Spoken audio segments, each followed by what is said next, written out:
Welcome, everyone, to Marvel Multiverse Mondays. I am Nick, and I am back. A big thanks again for being covered for last week by who's still here. Kyle, my co-host. Say hi, Kyle. Hi, Kyle. And Christine is also back. How are you doing? I'm doing great. How about you? Good. It's the end of the weekend, and I start classes tomorrow. So we'll see. In That's class. Fun. Singular. And I haven't done that in forever. All right. You'll be all right. You'll live. Yeah, I'm sure I will. I hope so. So this week on WandaVision is called Previously On, which... previously on the MCU. Yeah. Which I kind of predicted on Breaking Geek on Friday, because I was just like, I bet we get another flashback that brings us up to like... Because we've seen clips of her with the Infinity Stone and rumors of hearing Ultron's voice, though we still haven't. He's like rumored part of the cast is James Spader. Mm-hmm. You know, just rumored like everything else. We'll get to that. Everything's a rumor. Yeah. Except for Peter Pietro or whatever. Pietro. Yeah. This one had a lot of... This one is obviously the episode that delivers all of the emotion. Like, everything. I cried throughout the entire episode, because that's when I cry, is watching TV. So this was cathartic to me. So we'll just jump straight into spoilers, I assume. You guys cool with that? I don't see why we even bother with the non-spoiler reviews of the show anymore. You're either watching it or you're not. Pretty much. So we actually open in Salem, 1693, June 2nd, the date of her anniversary with... I haven't even heard about him for a while. Is it Ralph? Yeah. Mm-hmm. Yeah. And of course, we have the Salem witch trials, only it's the Marvel reversal, which is also the way it's done in the comics, where she's being put on trial by other witches for using dark magic. So at first, I didn't know it was coming. So I was like, what? And her mom, I guess, is one of them. Unless it's like I don't know if it's an official, like she's the mom of the coven, or if it's actually her mother. It's her mom. It is her mom? It's her mom. I don't know how witchcraft and she works. is the head of that coven as well. Yeah, so she should know better. Yeah.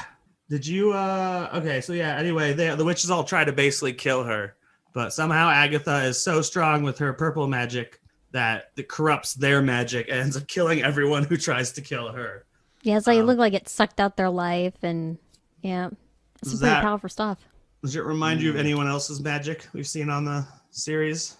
I mean the MCU. What, of sucking life out, or the color, and the color purple? Both go together. You and I mentioned this on a episode a while ago. We said, it is possible that they'll tie it to Dormammu.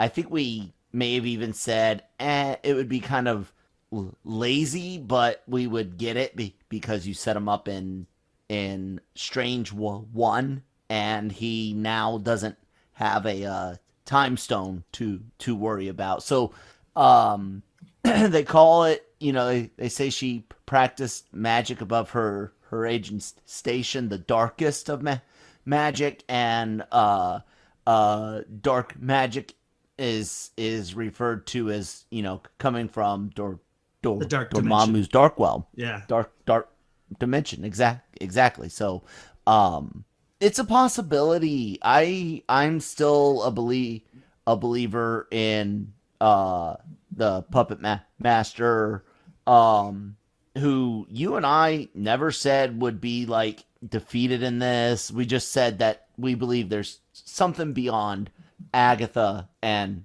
Wanda, and I still believe that. And who it is? Yeah, it's potentially Dormammu, who it's still potentially Mephisto or Nightmare, or an amalgamation, which we have said. So we got one more episode left. So yeah.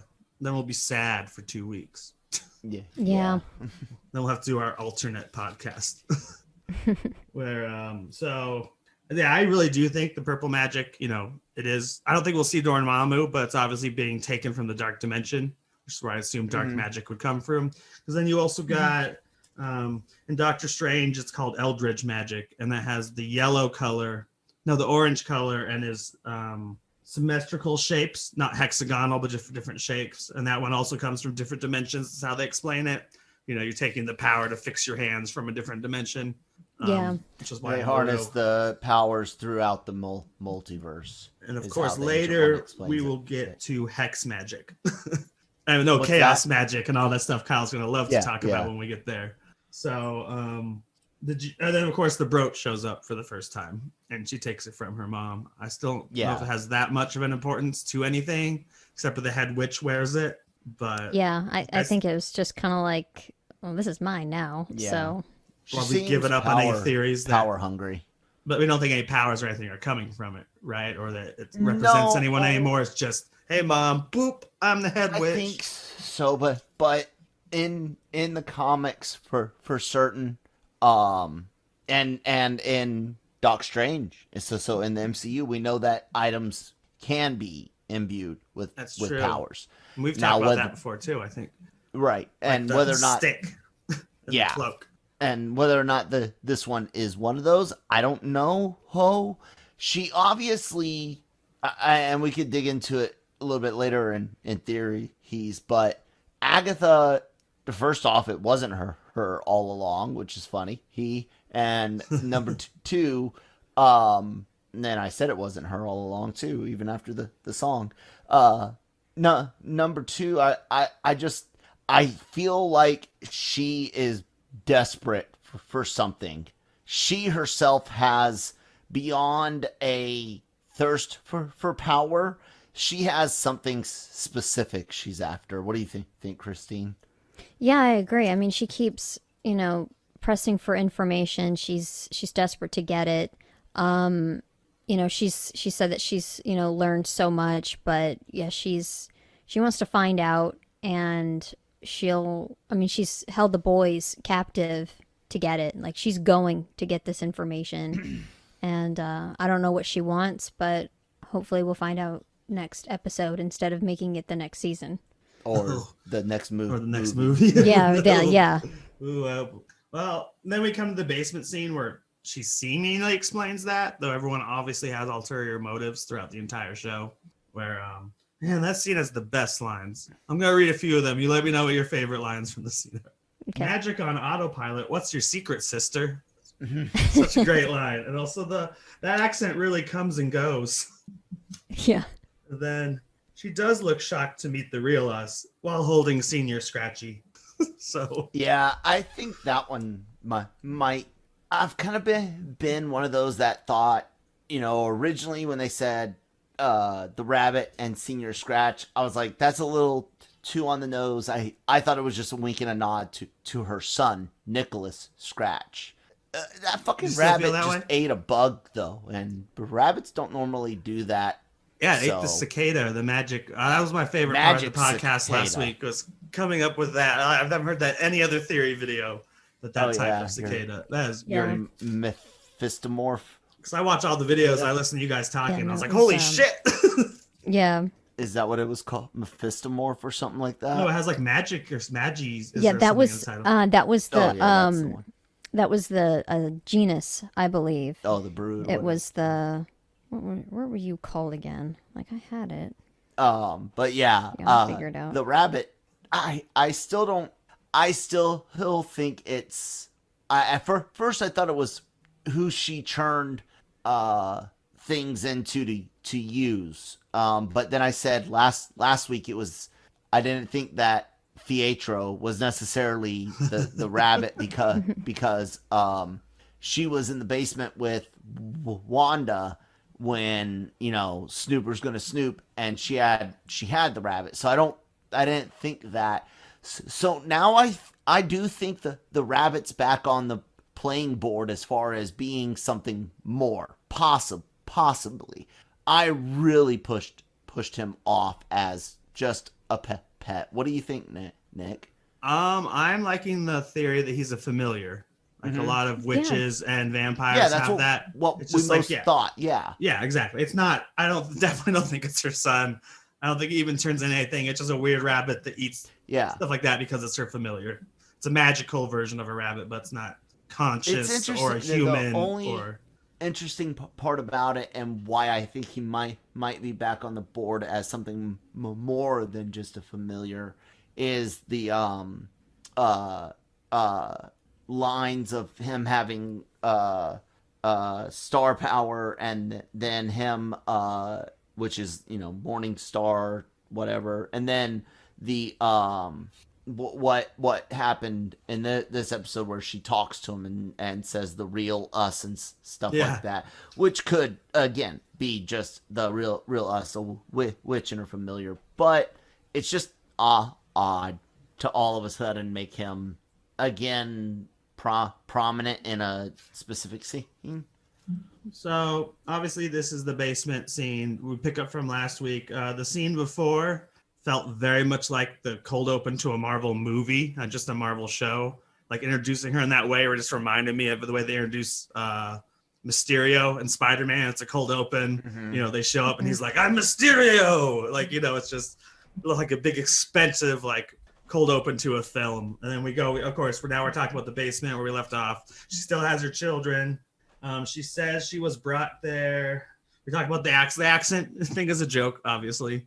Because she loses it in 2 movies basically completely, and now it's back with the vengeance on the show.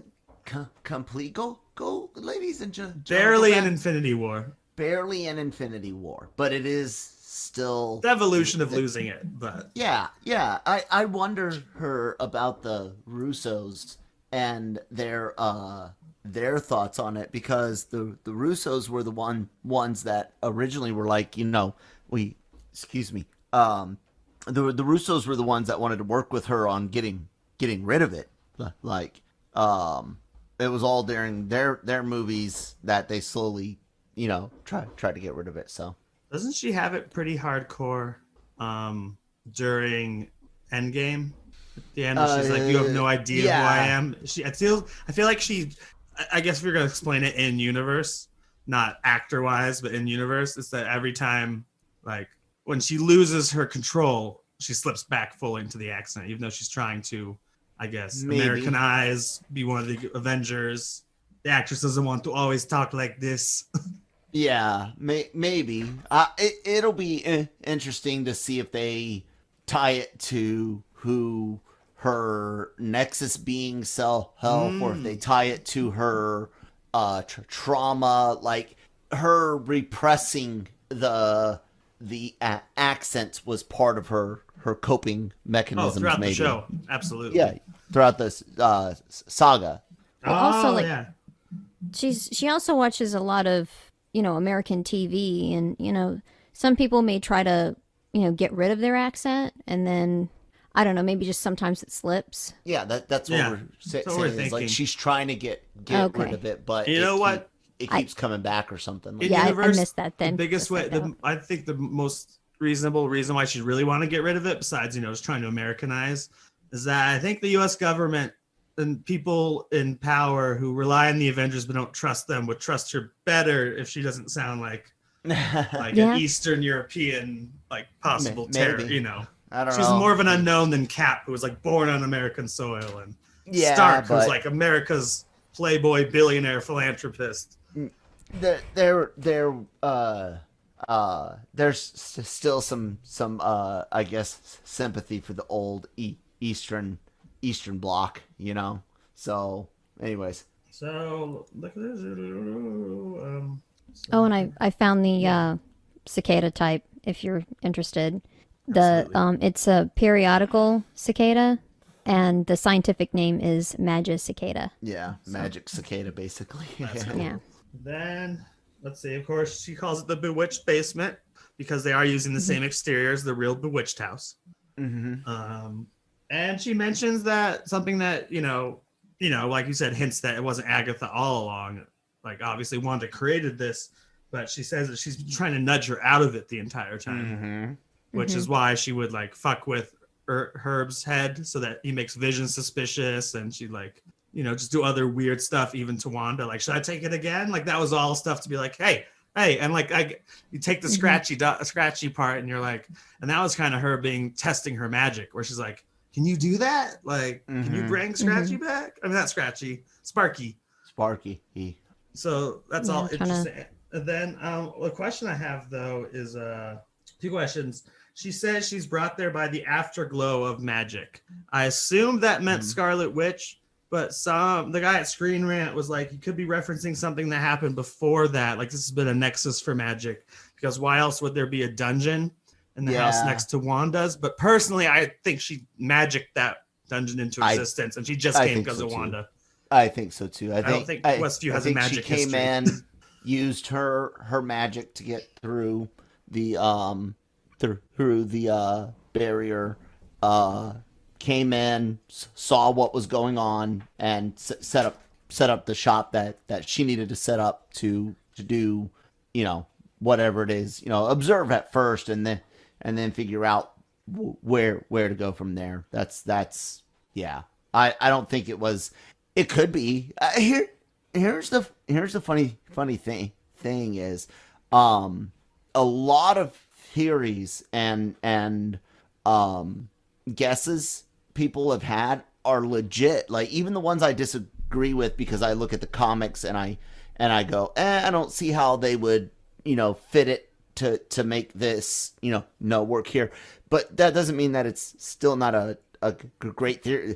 One theory that definitely I said weeks ago, I don't think that's it, but I see how it could work was the Infinity Stone dream or commercial theory. Mm-hmm. And I was like, I don't think they're the stones. I think it's just trauma. And sure enough, that fell apart real fast. The first those dreams have nothing to do with fucking stones. The toaster's the fucking bomb, and the Lagos shit is blood from the loss of life and yada yada. And then just the Hydra reminders.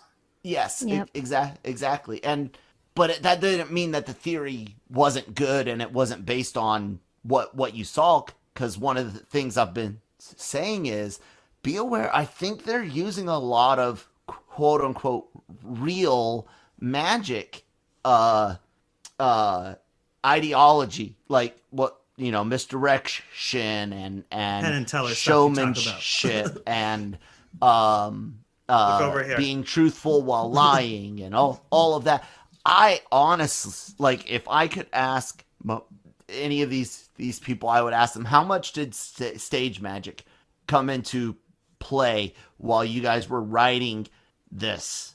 I like that. I never thought of this before, but Wu's magic makes even more sense. It's not just a continuation of Ant-Man. It's like a hint of things to come that even Wu can do a little magic trick. Which, I mean, for them is just a fun coincidence. It's not like that was written into Ant-Man to then tie into WandaVision, but the writers were clever enough to look back at Ant-Man and the Wasp and be like, what would Wu be up to? Oh, he'd know magic now. Oh, yeah. And that works into our theme. Yes. Final question about this scene is Pietro. How should you pronounce it? Fake Pietro. Fake Pietro, if you will. The question is he just a regular dude in Westville, or did she grab him from somewhere else? She calls it a Cristallo possession. So I'm guessing, like in my headcanon, she literally possessed the guy living Evan there. Peters. Oh, right? The actor. Yeah. In my headcanon, that's what she did. In universe, I think he's just a random guy. But in my headcanon, that is the actor. That would be fun. And she grabbed him because she was like, close enough. Mm-hmm. Then we start therapy after this. And the rest of the episode is basically therapy, which she's using it. Agatha's not using it as nicely as she's more of a villain in this than the comics, for the most part. But in a way, she is kind of helping. Yeah. She is helping her a little bit deal with her trauma, which she's been avoiding this whole time. Mm-hmm. Actually, I just had a thought about, okay, so Yo Magic, the yogurt, drains you and turns you into a skeleton. I'm eating just like Agatha's how magic. Did you survive? I ate Yo Magic. Yes. Yeah. Well, just like Agatha's magic turns everyone else into skeletons when they try to fuck with her. And I just thought of that connection. Yeah. And why does she need to absorb magic? Who taught her? Who guided her? We know Dormammu reached out, to Caecilius, and through that, Strange's interactions with Caecilius lead to Strange learning things. But again, Agatha has drive and stuff, but just like in the comics, she's not all powerful, so she needs to make alliances, tricks, deals here and there to get what she wants. Yeah. Do you think so she obviously had to learn it somewhere, like you said. She just didn't show up with dark magic and get prosecuted by her mother and the coven.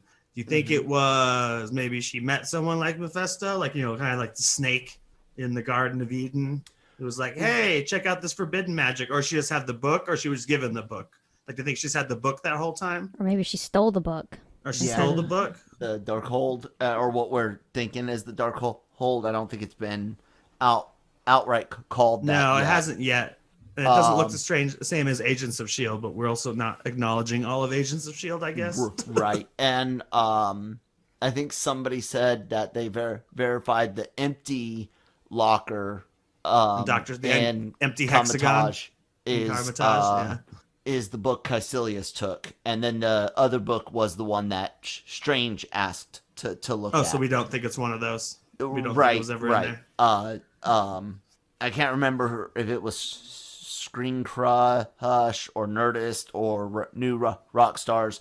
One of you guys, three of you guys pointed out that you did verify that the empty locks in Comitage appear to be accounted for. Books appear to be accounted for. So that, but regardless, yeah, she in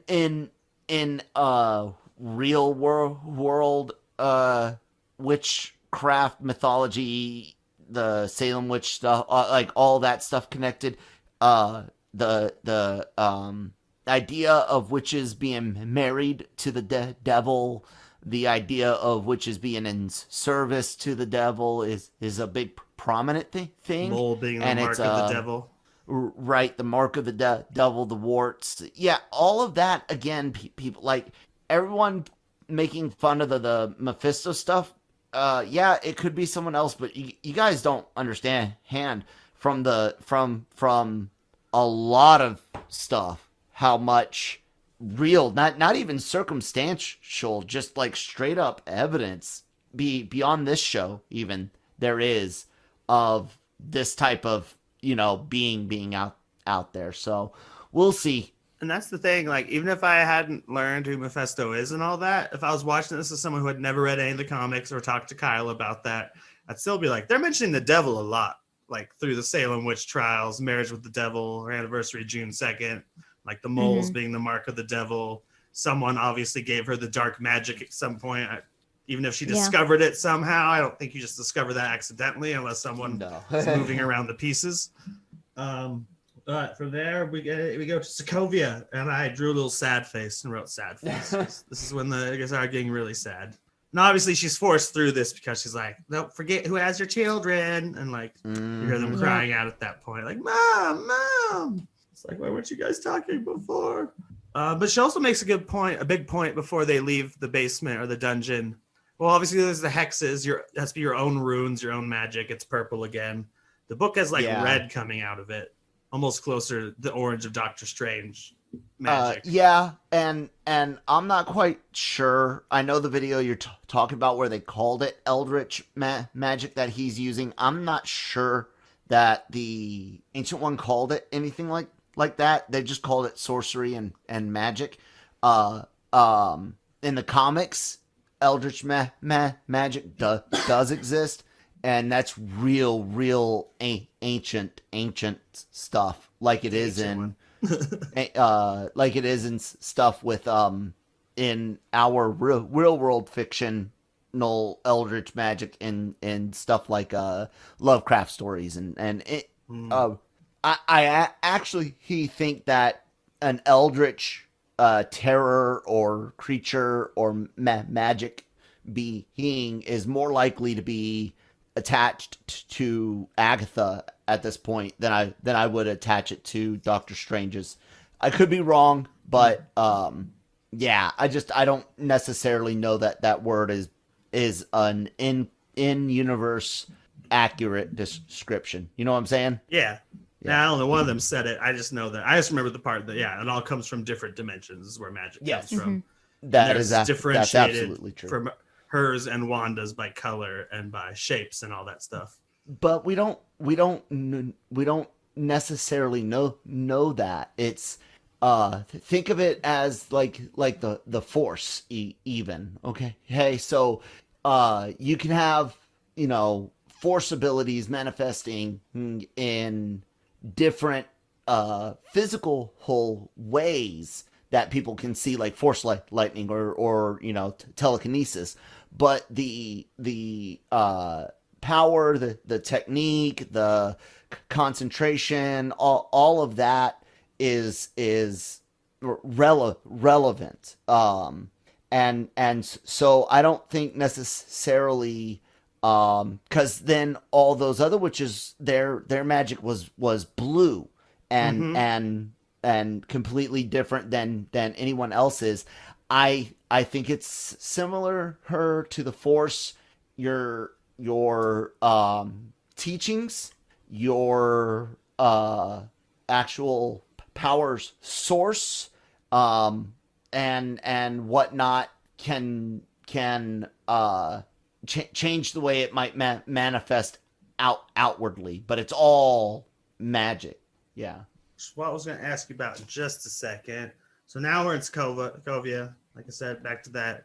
I was obviously very depressed from the moment the scene starts, because you know how the scene's going to end since we're going through traumas. In fact, this episode is very great at filling in a lot of gaps that bring a lot of context, like that makes Civil War, Age of Ultron, and Infinity War even better. Even in later scenes, we now understand their relationship is more than just them flirting in Civil War and suddenly running off together in Infinity War. Like there's more context to all of it. So this scene is obviously where her parents die. But it starts with the parents who are not the ones from the commercials. Not the debunking that rumor. That brings home a whole traveling suitcase of Blu-rays or DVDs that he said he'll sell the next day, but for now they have something to watch tonight. Mm-hmm. And little Wanda gets to watch her favorite show and her favorite episode, which is the Dick Van Dyke Show, which the first episode of WandaVision was based off of, down to the intro. Mm-hmm. And it's the Walnut episode, which I learned is important because it's a dream episode where none of it really happened. Again, could be hinting a nightmare, could be nothing. Could be just hinting at this universe being, fake. Yeah. Yeah. And part of the plot is that there's a bunch of walnuts from outer space. And the first walnut Dick Van Dyke opens, he said there's a glowing object in the middle. And it's like an infinity stone. I don't know. That's one of the things I thought when I learned about that. Like, is he referencing cracking open a walnut and there's the Tesseract or the mind, or, you crack open Loki's staff and there's the Mind Stone. Yeah. Yeah. So, I mean, just a lot of the episodes, I won't talk about them all. Like the Brady Bunch episode later ties in directly. So is the Malcolm in the Middle episode ties in directly to the theme, which I love seeing those Malcolm in the Middle clips. I'm like, Bryan Cranston is now in the MCU. That's Bryan Cranston. Although I will point out, I do not think there would be DVDs in. We smuggled them back. No, the time that this should be going on should be about 94, 95, maybe. How old is she in that? She's 10, born in 87, 88. No, she's born in 89. For the like real life character. The real life and the character were born in 89. Okay, 89. So even 10, 99 at most.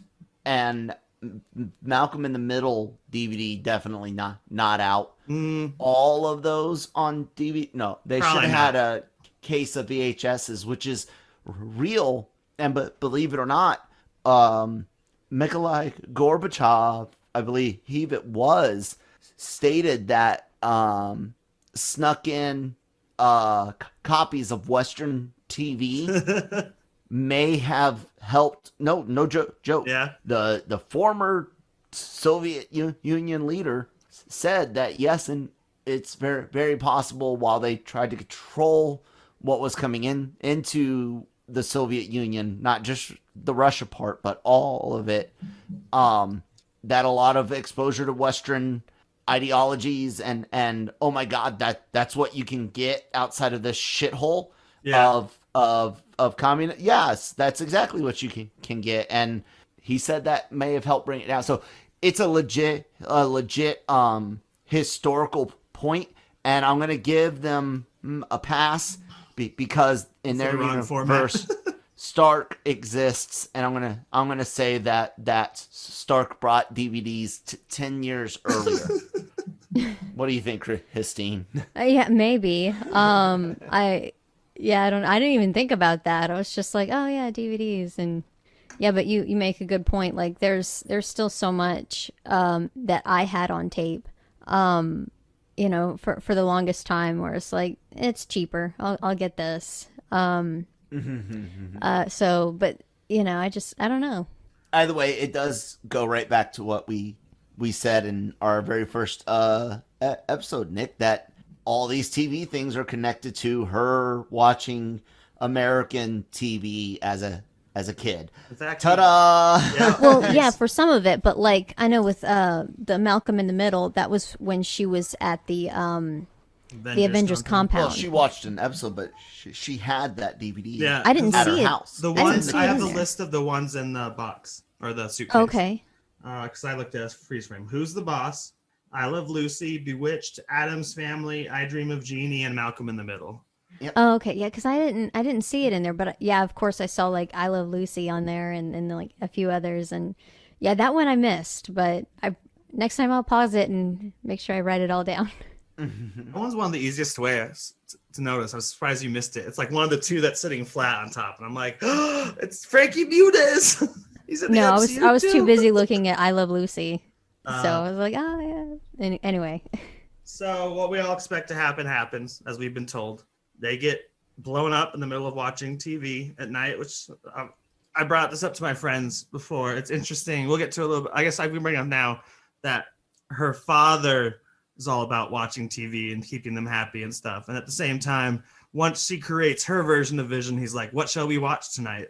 I don't know if there's a little bit of accidental putting your father into person you're creating. Like, it's memories of him when she creates the Vision. It's like, let's watch TV. Yeah. Yeah, because it is something like my husband and my dad are very different, but there's some similarities, some things that they have in common. They both like cars, and like just stuff like that. So I mean, I could see that where it's not completely different. And that was like a moment where they had bonded, watching a little TV when she was sitting on her bed. So. Could be something. Oh, that's true. Because before, never mind. She didn't have to bake that in Division later. That's already something they'd done. Mm-hmm. So yeah, a good point. I didn't even think of that. So catch, obviously there's the Thank you. bomb. They blow up, and they watch the Stark bomb, and it's revealed here that it likely didn't go off because of a probability hex, because Wanda had powers all along. Yeah. Agatha supposes. What do you guys think about that? I have I actually a gotta- specific question, Kyle. So, witches. I know there's lots of different creatures in the MCU. Mutants are born with powers. You have the enhanced, which is your Bruce Banners, your Captain Americas. And you have Inhumans. Do witches fall under any of those categories, or witchcraft just their own thing in the MCU? So nearly Or the anyone can learn in the Marvel comics. Nearly anyone can learn basic magic. As we've seen in Doctor Strange. He had no pre-conclusion to it. He just needed to be patient. Anyone can learn the basics. However, you have those that are more naturally inclined. They've got a natural proclivity for it, and they can even do it without realizing it, which is a trope used in fantasy stories for magic, especially young people using magic throughout like literature and this I will say this. If they say, because nothing that Agatha says gives any inkling that this is mutation or mutant. Okay. Yeah. If they make it to where she was able to access magic because she was a mutant, that will be incredibly lazy, and I'll be angry at it. This is just, she's just using magic right now. In the comics, even it had to be retconned to where she was using magic first, and then her mutant abilities enhanced it. And so here again, this should be her using magic first, and instead of mutation enhancing it, the stone allegedly had enhanced it. But with, you know, what we see in that flashback, another Wanda Nexus being Wanda type, TR and all, or Scarlet Witch as they call it. Yeah, Scarlet Witch. It's possible, they say, be the combination of magic and stone mutate. That is lazy to me. I just want it to be magic. I don't know, Christine.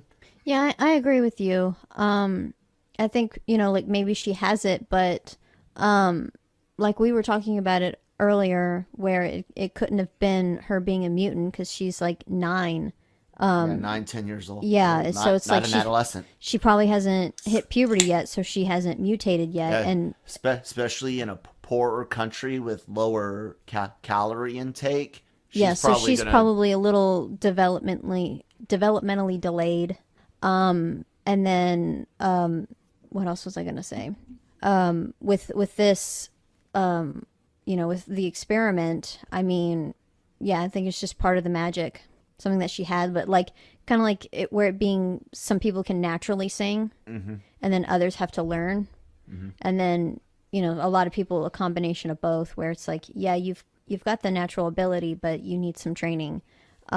So it just kind of like, you know, she'll eventually learn how to do it, and, you know, practice makes perfect. So what do you think, Nick? I like the line from Agatha where she's like, I wondered why, like, it just didn't die like a vine, like her magic abilities. And I like the idea that, yeah, with not making it mutants at all, but just making it the Infinity Stones being an amplifier. And also kind of the way Ultron refers to it in Age of Ultron, that the stone chose them, and we literally see the stone choosing her by like flying to her and breaking apart and like shining its light directly on her. And then she sees, I guess, a previous Scarlet Witch. It seems like they're making that a title within. I don't know. I was gonna ask you about that too, Kyle, in a second. Like, is a Scarlet Witch in the comics just a title that always belongs to someone? Because at the end, Agatha's like, oh, "You're the Scarlet Witch," like the current Scarlet Witch. They may have retconned it for that. I don't know if they did. If they have. Originally, no. Feels like to me they're doing the Phoenix saga in their own way, since they'll never actually do it with Phoenix ever, because Fox fucked it up twice. Feels like they kind of changed it a little bit into like a being that is always showing up and imbuing someone with ultimate power, or like a being that is born with ultimate power. I honestly believe that stone that we saw was just Wanda from another, the Mind Stone, another part of the multiverse. Oh, so not even an older Scarlet Witch, she's just a different. She's the same across all universes. She's a constant, and it was time for this one to wake up, and that's what I think happened. I don't think it's an older Scarlet Witch. Okay. I think it's her. I was just wondering because Agatha's maybe it's because Agatha's done some dimensional traveling, but later she's like, "Oh, you're the Scarlet Witch." Like it's something that Agatha's aware exists, but doesn't realize Wanda is until that moment. She says, "What is she? You're supposed to be a myth. You're a creature that can create life out of nothing." Because he's referring to the children, right? And Vision, and even the dog, and Vision. And the dog. Yeah. And she goes, "You're not supposed to exist. You're the Scarlet Witch," which makes me think that this Scarlet Witch character, I don't think it was formerly her mom. I think it is and has been and always will be Wanda due to her position as a Nexus being. And it shows up in different timelines at different points.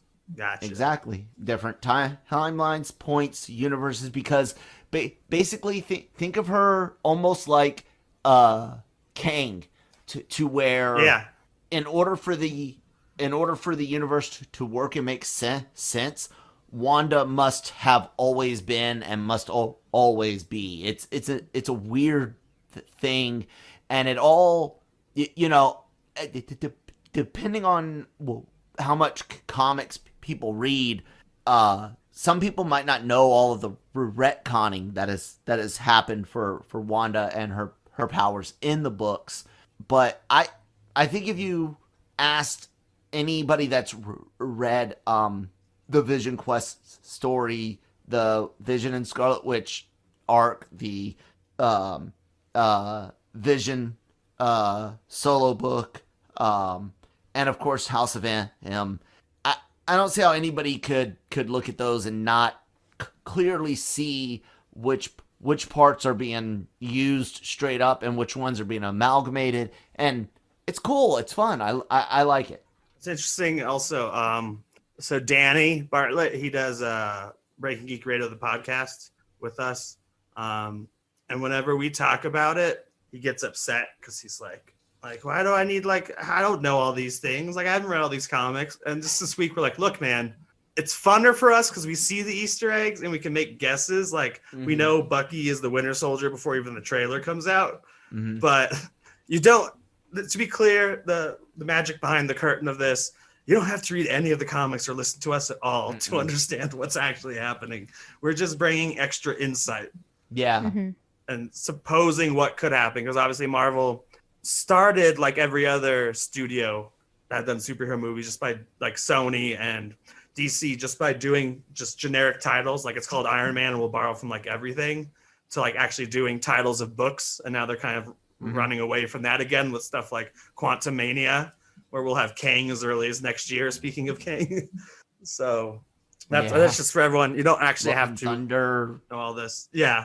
But before that, Ragnarok's a real title, Winter Soldier, Civil War, Infinity War, even though Infinity War is not quite, and they're never the same. But you're I see what they're borrowing from. So more about this scene with the Hydra facility.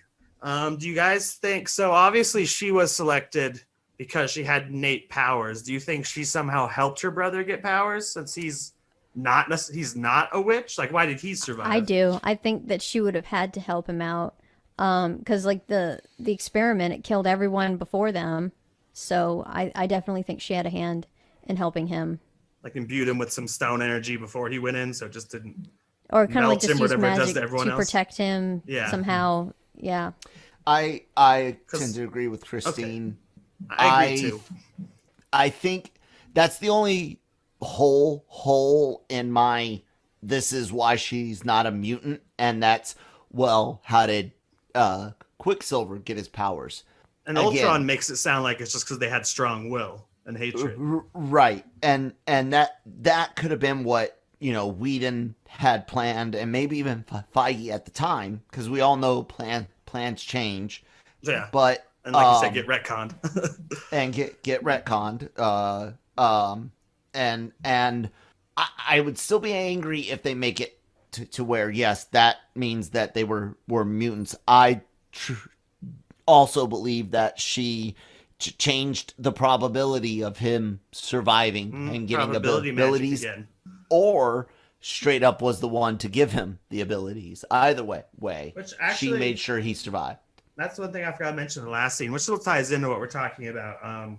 The probability hex on one of the videos I watched, they said that's what they first called her abilities in the comics.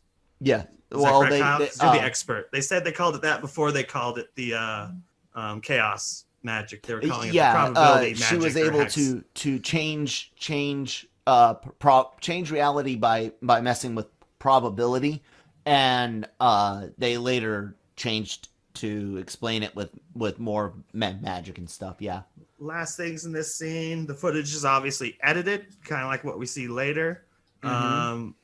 I'm going to assume she edited the footage accidentally, or maybe it just happened. Actually, maybe it just happened in her head. It's not like later. What do you guys think of that? Because no one sees it. even without the footage, no one at Hydra sees that happen at all. Like it was either edited out of time or it was all in her head. I thought the Hydra agents reacted to the orange light, like they saw it too, but it's not on the video, and they don't understand how it's not on the video. I might be wrong. What do you take from it? I don't know. Yeah, I don't know. I might be wrong about how the Hydra agents having seen it. I think that's why they're so like, where is it on the video? I think it was Wanda that erased her first example of erasing footage or even reality. No, the Wanda that she sees in the portal. Oh, the other Scarlet Witch she sees. Oh, the other Wanda. Finally, that's what I think. There's a great Easter egg in this scene related to Star Wars. Did you see what that was, Kyle? The sound of the just from buttons, I think, on the second Death Star are used as their sounds on their little Hydra computers because it's happy Disney time.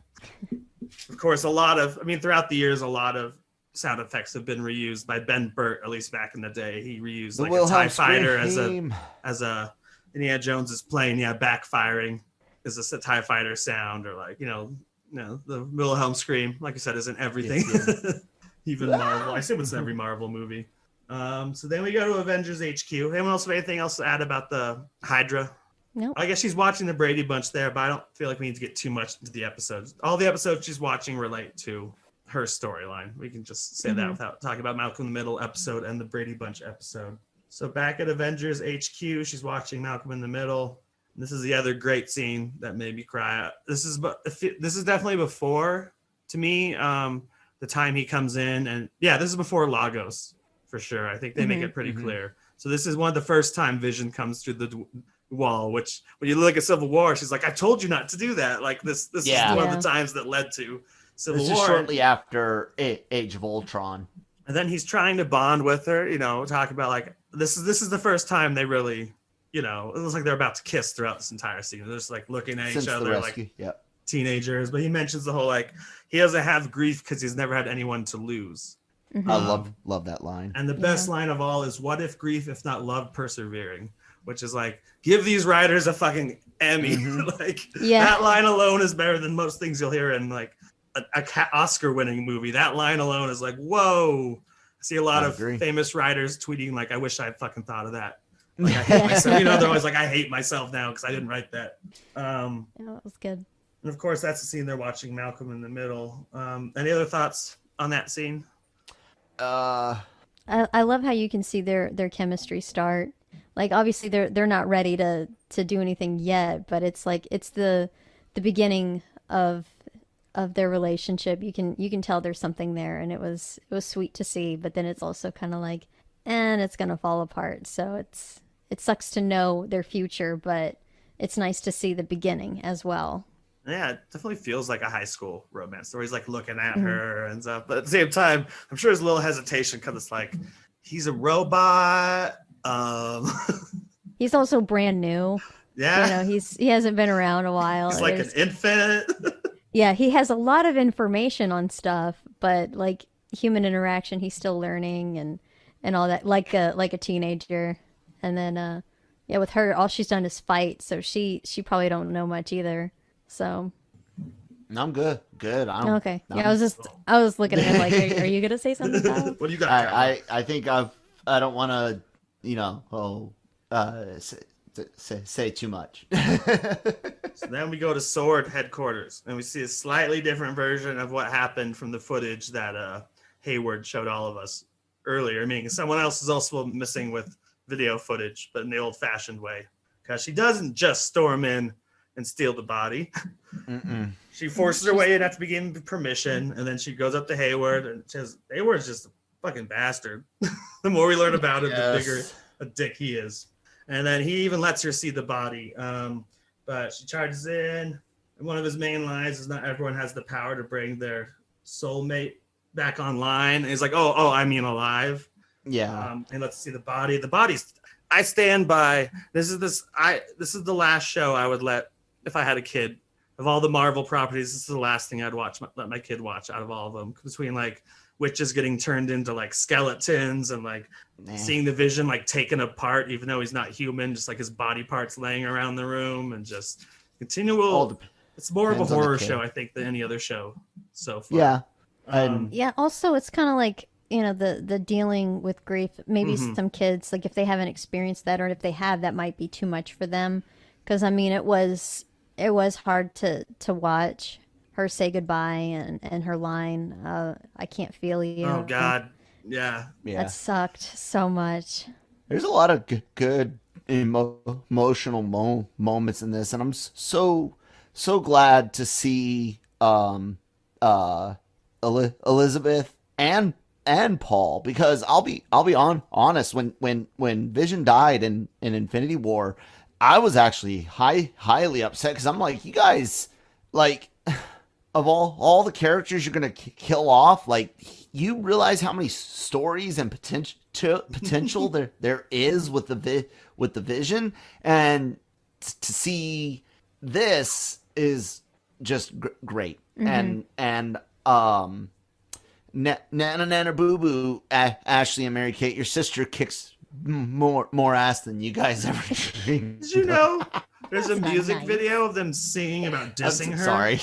What's that? I saw it 2 weeks ago. There's a video released of them, you know, back during their music career, about how they don't want to hang out with their little sister, and it actually cuts to Elizabeth Olsen. I'm like, oh, poor fucking Elizabeth Olsen. Like, they're singing about like, no, we're going out and she has to stay home. It's like, we don't want to hang out with our little sister.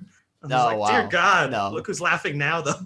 My younger sister loved the Mary Kate and Ashley videos and stuff, so like we had a crap ton of them, but I don't ever remember that. I never watched a single one. You're lucky. I'm sure I watched them at friends' house. No, I think your sister may have like, oh, let's watch this, and I'm just like, no. No thanks. Hayward's line even sounds like he's trying to egg her on to see if she can bring Vision back online. Because obviously we learn later he just wants his own Vision. That's like a super soldier.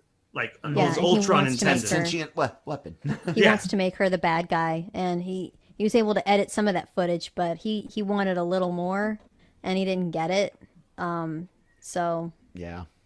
Yep. And then I do you think that I think the egging on is literally just him trying to get, you know, see what she can do, and or potentially setting up a series of unfortunate events to take advantage of.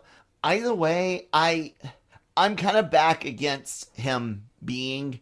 I did think last week we might get a reveal that he's the Grim Reaper, and they might make him one later. Do you think he is now or will be later, Nick, or just he's a government asshole that is the current MCU's version of Trask? Well, that's what I mean, until I watched one of the videos, the Screen Rant video, they're like, maybe he could be Mephisto. And I'm like, maybe. I still don't know if he's just the greedy, like white guy in charge that we've seen a lot of in the MCU, where it's like, hey, Alexander Pierce was a villain, and look at this, like, this guy was a villain, and Ben Mendelsohn wasn't really a villain, but he was a Skrull. We thought he was the villain.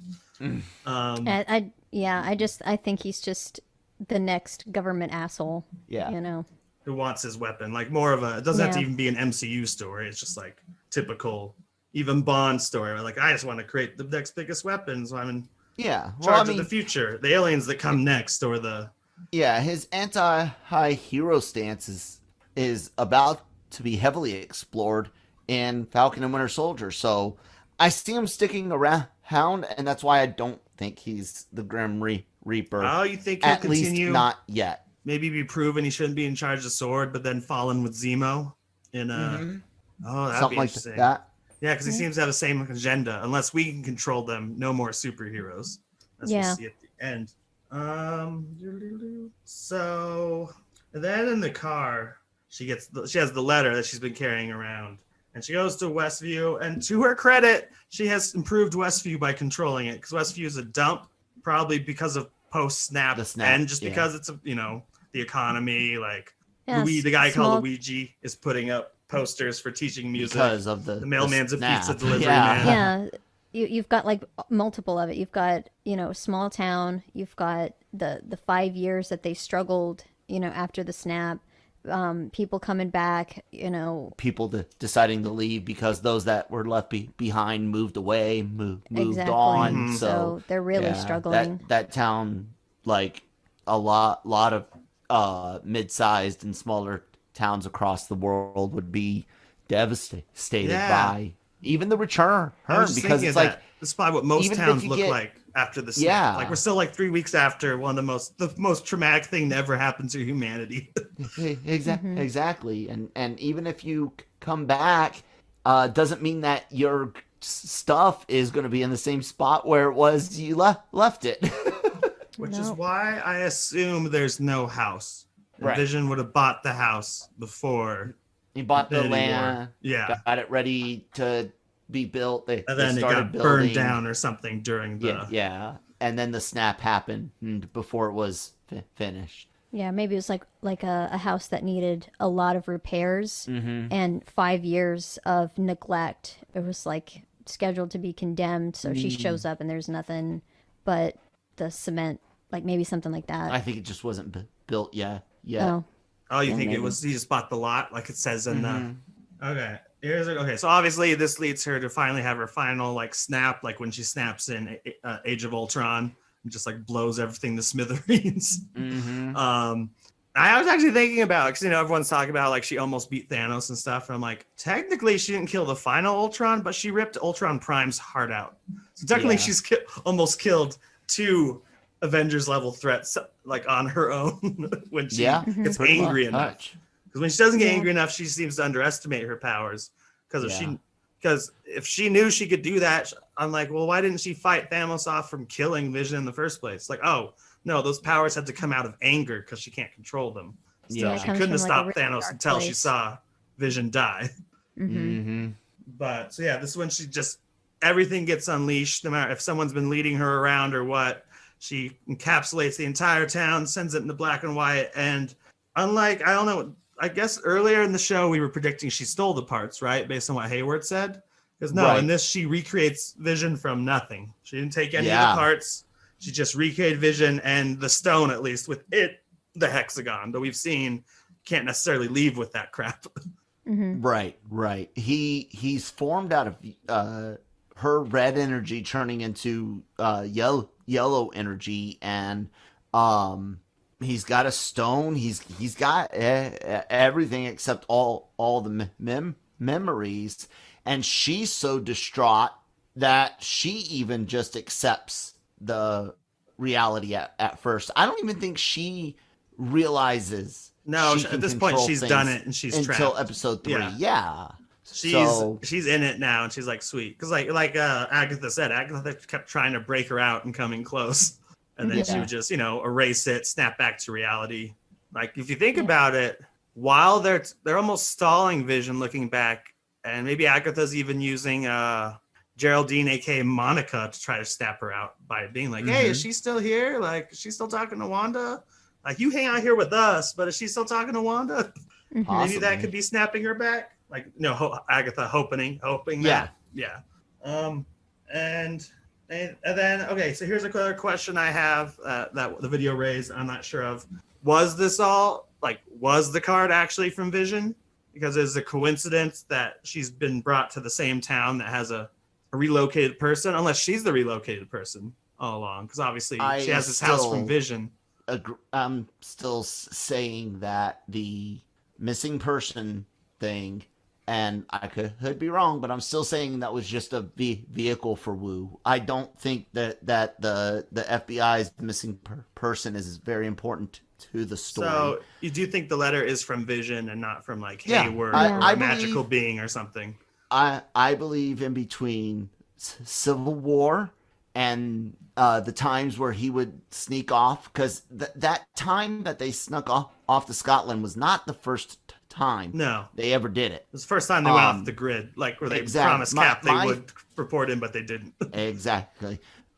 I'm guessing after Civil War, Vision bought the land and got the house starting to be built in preparation for when shit's settled down because he had hopes and dreams of it. Because he wrote in the letter to grow old in. Yeah. And that's why I honestly believe it was him. Absolutely.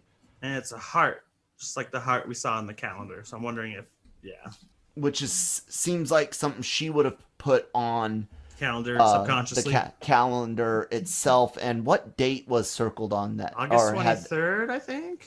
23rd. Okay. Maybe.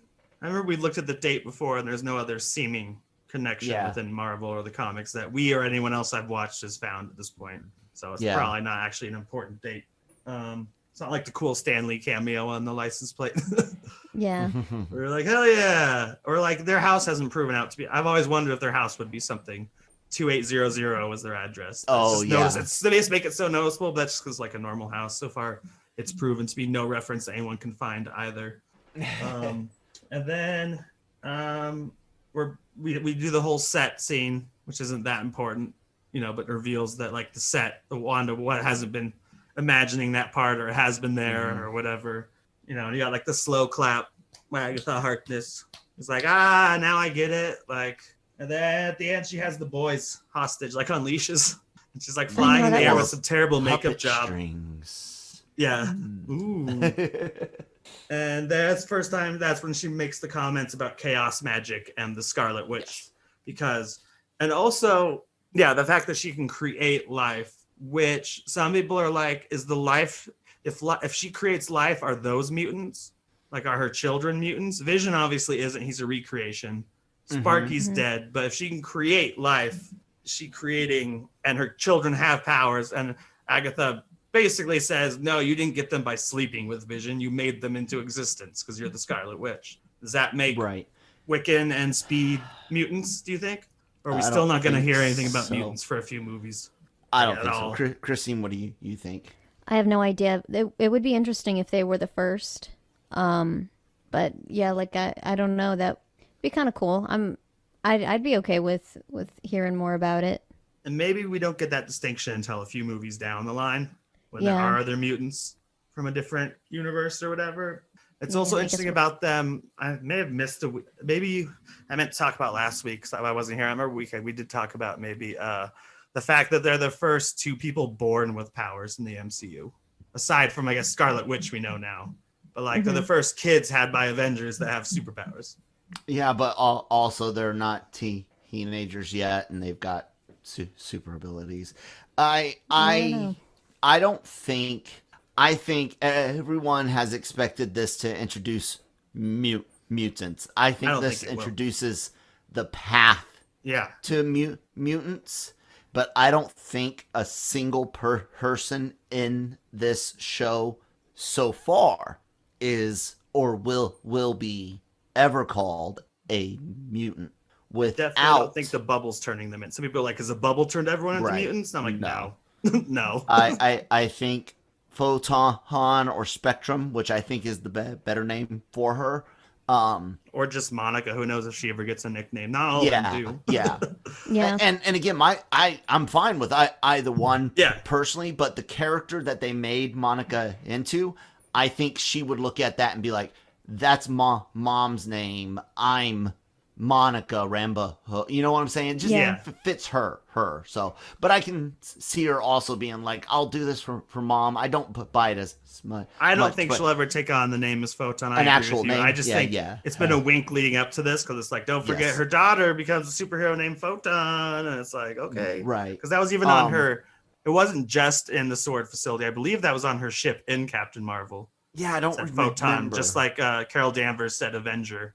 Right, whatever. Which I did hate. But I see this as having so much of the comics in them that I don't think we've seen a mutant yet, and I don't think anybody we've seen will be later on called a mutant. Like I said, I really think this is the path. The first step in the path to mutants. This is not the show where we get them. Yeah, maybe like the start of it where she hasn't like, if she was going to create something like this, then, she hasn't figured it out yet, hasn't perfected it yet. maybe something like that. I don't know. We'll just have to wait and see. Yeah, the hardest part about it is Xavier and Magneto. You need those two to be of similar age to have be the history of being a mutant. To be able to relate to each other. They can't just suddenly become mutants. Right. Yeah. And not only that, but Magneto himself has to experience two distinct types of bigotry. He has to experience bigotry as a human for being Jewish or being black or being anything. You know, he has to experience something as a human. Hatred on two levels. Right. And then he has to experience the bigotry of being, you know, a mutant. Without that, Xavier and Magneto don't work. There's nothing there, and that's why it's almost impossible, even in the MCU, because in their timeline, it seems like a lot of our historical events, to include stuff like in the 60s, were similar, Yeah. which means that, you know, even if you had a Eric and a Charles in the MCU to become mutants, think about it. Even if they were, let's make them 15 years old in 1965, 1968. You know, think about how old they are now. Yeah. Oh, you're adding 50 plus years. Do we really want her Magneto and our Xavier to be in their 60s again? I don't think so. And that's I also don't want them to be in there. their 20s again, though. Right. Yeah. I then think age 40s, not at all, 50s but is every great. 10 years they look the same. Yeah. I think 40s, 50s is great for your Magneto and Xavier. And those two characters are exactly why I believe our mutants have to come from the multiverse in some way, and why I don't think she's responsible for creating them, but setting us on the path to get them. Yeah. Agreed. They have to come from a different universe, like you said, to have that history. I mean, you can just invent mutants, but you can't just invent those two important mutants and their backstory. Even like Wolverine, like exactly. he's a traumatic, like centuries old backstory. Yeah.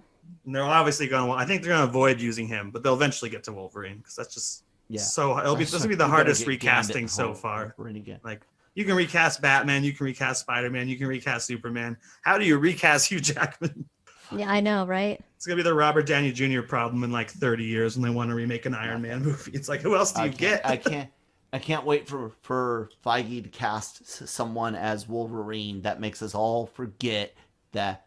Yeah, he'll do it too. Or actually makes us all remember that Jackman is not a very good comic accurate. No. And I'm not even talking height. He is just not a good comic accurate Wolverine.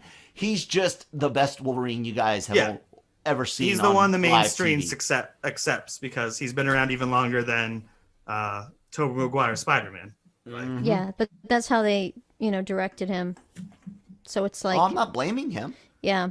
I I'm just saying it's not that great of a character. I remember reading that he did more of a wolf thing at his they almost fired him because he was doing more of a wolf thing on set because he didn't even know what a Wolverine was. Like he was like scratching and making noises and being like ugh and stuff, and they were like, whoa, just take it back a notch. Wow. Because really, kind of, he is more of a feral animal in the comics. That may have been more comic accurate if he was doing a little more like growling at people and depends on if he's had a skeleton ripped out or did he just escape from weapon. Yeah, there's times where he's very animalistic. And then after this, we get a no, please stand by message this week. Stand by, no technical difficulties, nothing, just because we're not in the show anymore. So yeah. And then we get another post credit, which is especially exciting, where we learn that the last ingredient Hayward actually needed to bring Vision to life was some of Wanda's magic that was on the Stark drone, which also means technically Stark is reconnected again to bringing Vision back to life as he was originally. Yep. And we have a new Vision with either no personality, just one they programmed, like just a robot, or put in someone else, or it's old. I don't know. What do you guys think? Is anything besides just a robotic Ultron, or is it gonna have, Vision, or is it gonna have some emotion or some other characters weaved into him, or like just be like, stop, I'm RoboCop. But he's pretty much a blank slate, I think. And that would make sense because even when Vision first started, he had Jarvis and a little bit of Ultron, and it was like mixed together to have his own personality. I said that was part of his personality. Exactly, and the stone, and it was just, this is just gonna be blank, just nothing. I think to have, first off, I think Tony would have, well, not just Tony, Jarvis, and then Vision, of course, both would have made certain Ultron was completely burned out of the internet, like Vision did, and Tony would have kept no copy of Ultron himself.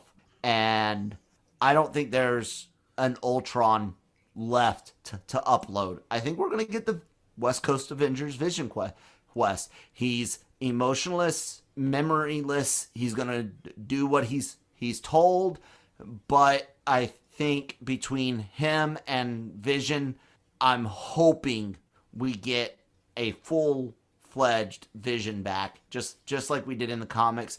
Even if he's a little off, even if Wanda goes to a different dimension, whatever, I want to see more Paul Bettany going forward.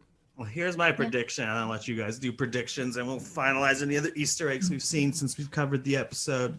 I assume this whole events of the last episode will lead to Paul Bettany's Vision, like his personality, being able to transfer himself into White Vision so that he can leave the Hex without being torn apart or disappearing the minute the Hex is gone. Right. Again, that gives her a pretty happy ending, and she's supposed to we assume she's going to be trouble, and maybe she won't be evil at all in the future movie. Maybe she's helping Doctor Strange the entire time, and his movie try to repair it. If she does get Vision back, then she has everything she wants. She would be more interested in repairing her damage. Christine thinks like she has an idea. Yeah, I was going to say, but they're going to need a lot of couples therapy because he does not trust her. And, because, she's unhinged. That's what he saw. And so there's a lot of trust issues, and, there's going to be a lot of emotional repair that they're going to have to get through.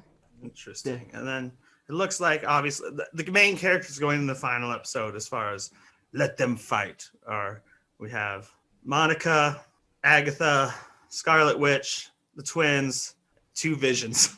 Does that cover all the superpowers we have in the final episode? Yeah, and then whatever technology they can bring in as well if the Hex walls come down. Let me see what I wrote down here. It wasn't Agatha all along. She came sensing power. I think she's, definitely out for herself, but I do believe she has a master, or at least someone that she might care for, or at least is also trying to use to get something. But she might also be under somebody's spell and trying to get away from that. That's another arc that Agatha has kind of had. And one of the things about her in the comics, she's evil, she's bad, but she's gray evil, which means you can kind of, every now and then, if you plan accordingly, you can use Agatha if you can figure out what it is she's going to get from you and determine is that worth what you're going to try to get out of Agatha. And it's still potential, considering we're going to get a Fantastic Four down the road. I don't think she dies in this episode. I think he does have a master. I think still Mephisto / an amalgamation Mephisto Nightmare are possible. Again, not as in Final Fight. And Dormammu is definitely a real possible big magic bad guy again. Uh, um, the puppeteer, whoever's the final bad guy, is just going to be a tease, like in Thanos and Avengers. Maybe a voice, maybe a face, but nothing massive. No mutants or the word drop, like I said. And then I just already said Agatha may owe Mephisto or the puppet master Wanda's powers to get away from him. Maybe that's why she wants it.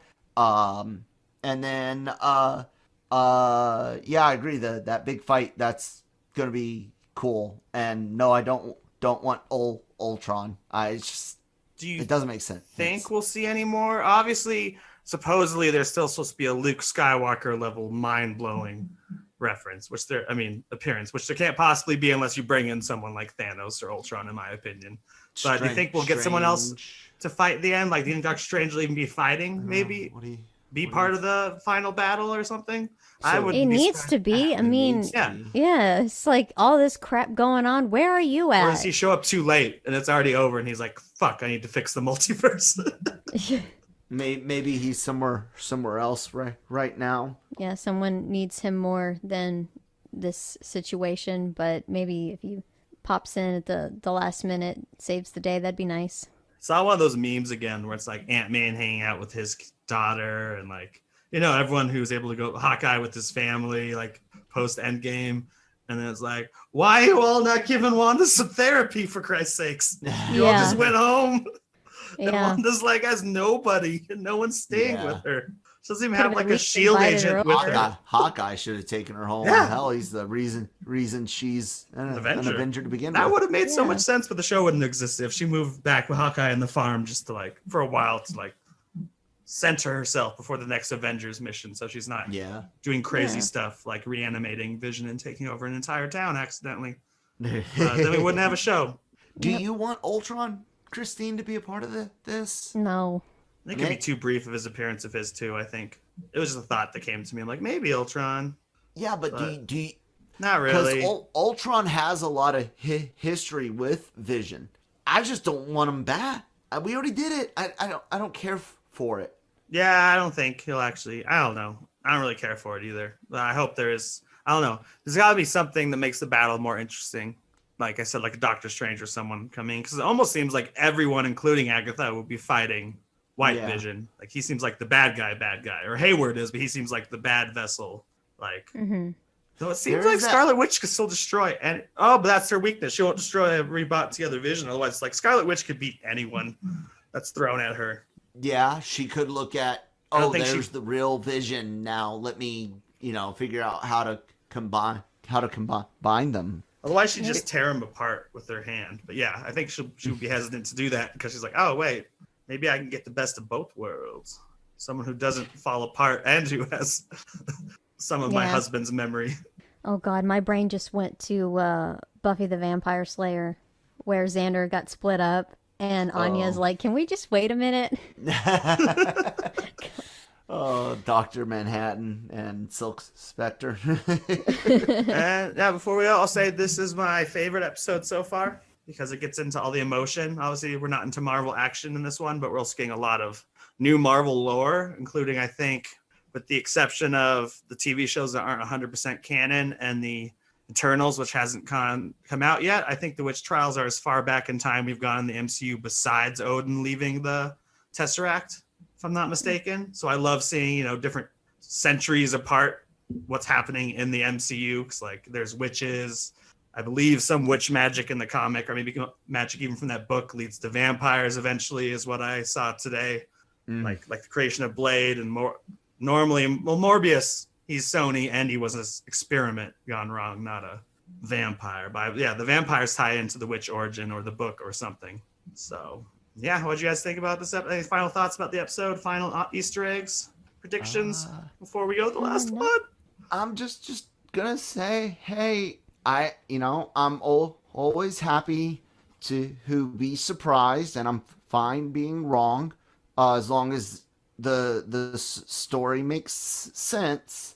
But I I said hex magic. I said chaos magic. You said I chaos said this was magic. all connected to magic.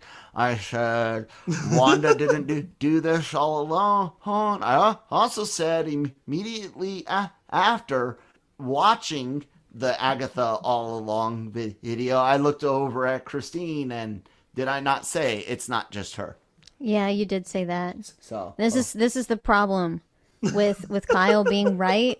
Sometimes you have to just like let him like, all right, hurry up.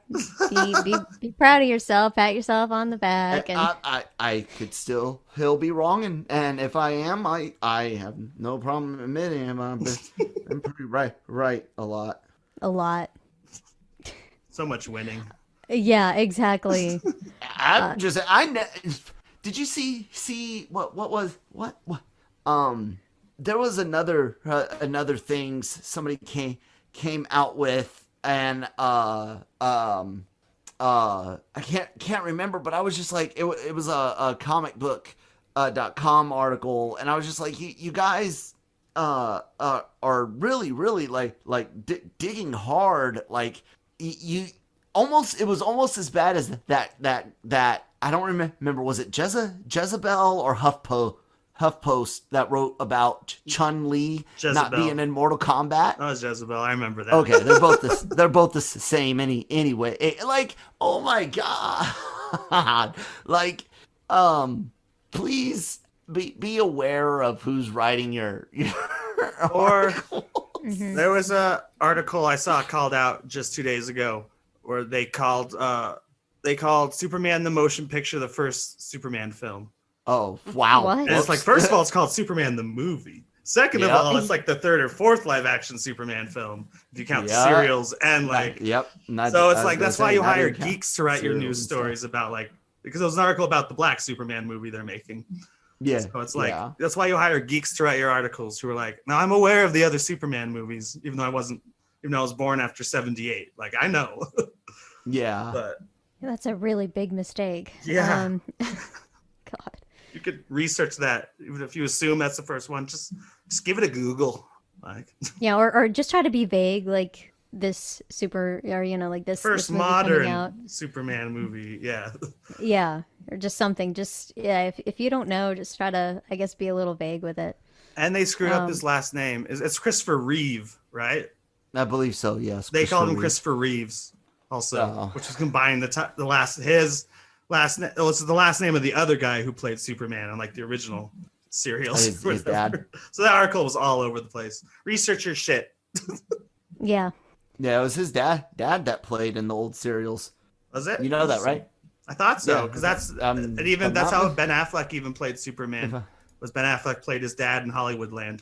Yeah, let me So once or twice in that movie, you get to see Ben Affleck in like a serialized Superman costume. Really? Yeah, because he's in Hollywoodland. He plays the actor who played Superman in the serials. So you can find stills of Ben Affleck in a Superman outfit and in a Batman outfit. Huh. That's the Batman with Superman I wanted. Ben Affleck versus Ben Affleck. Was in he's not that old to be in any serials. No, he played an actor. He played the actor who played Superman in the serials in Hollywood Land, which was the Black Dahlia murder movie. Got it. Okay, He played the guy who played him in the serials. So that's why Ben Affleck, as the actor playing an actor, gets to wear the Superman suit once, like the old school, like stretchy 30s, not like these patterns we get today, but like the big old S. Yeah. Let's see here. I guess I was wrong. I didn't think it was his dad. I thought his name was just similar. Like there were Reeves played him, and then Christopher Reeve that's played what him. It is. Superman. I used to think they were related too until I read I read the person complaining about the badly written article. Yeah. That might be it. Anyways, whatever. Cool. Everyone got all their WandaVision stuff ready for the finale. Yeah. No more comments, Friday guesses. No. I'm excited. Nick, do you think that Paul Bettany trolled us and that the cameo was him and that he's the actor he always wanted to work with? I've heard that joke. Maybe that'd be funny. I would be upset. I would be upset too. I don't think that's. I still think we gotta be getting at least a Doctor Strange or something, or another magic person, Arcana, Yeah, get something. Mordo, Brother Voodoo. Mordo would be sweet. Somebody magic has got to Mordo show shows up to beside fix that it before Doctor Strange, so that'd be awesome. Wouldn't be Luke. None of them are gonna be Luke Skywalker size cameos. So that was just a silly thing to say. Strange and or a mutant / Fantastic Four member. People still think Magneto might show that up. level, but I don't want them to. Yeah. One rumor I heard is that's the first time you see Andrew Garfield or Tobey Maguire is actually in this and not into the Spider-Verse. That would be I don't want that. I don't want that either, but that would definitely be a Luke Skywalker size cameo. You're like, yeah. Tobey Maguire. I wonder what the post-credit scene will be. Yeah. Now that we're doing them, there'll definitely be a post-credit scene that will lead into Spider-Man. Something. No Way Home. All right. I think. I do want to say this. I do think that Hayward should lead into the stuff in Secret Invasion and Captain Marvel too. And like you said, I would love to see him pop up in Falcon and the Winter Soldier. Yeah, that'd be cool. I think he's got to be a Skrull or a Kree at least. There's more to him than just Possibly. evil white man. Like, I don't know. Why's he got to be evil? Or even Hydra or something. Well, I mean, someone did a nice meme of like all the evil like white executives that have been in the movies, including like there's an obvious reason for that, but no, I feel like Sam Rockwell and stuff. Yeah, I just think he's like a government tool. Yeah, exactly. That's what I'm hoping. Just a jerk. So. All right. Cool. All right. That's the show, everyone. That's the show. Kyle, where can they find you? The peoples. I'm at that Kyle Malone on Twitter, and that one Kyle Malone on Instagram, and I post LR mornings every Monday through Friday. And you don't want to be found, right, Christine? Yeah, I'm nowhere. Sorry. If you really bother Kyle enough, maybe he can pass along a message. Yeah, bug him. Put stuff in the comments. Yeah, right in the comments, right in the Discord. I'm at Geeky Nick Doll on Twitter. I do this show every Monday, Breaking Geek every Friday, and yeah, I guess that's it. And with that, don't forget to check out our other awesome shows like Kyle does LR Mornings, and I don't know, there's 1,000 shows out there. Any other shows you want to plug, Kyle? You always seem to have. Katina. He also does. Cantina, still. Anime Universal. And the anime one. Just Christ, Kyle. Go subscribe to our YouTube and our podcast networks, wherever you get podcasts from, guys. And don't skip any of those shows. All right, with that, Excelsior. And enough said.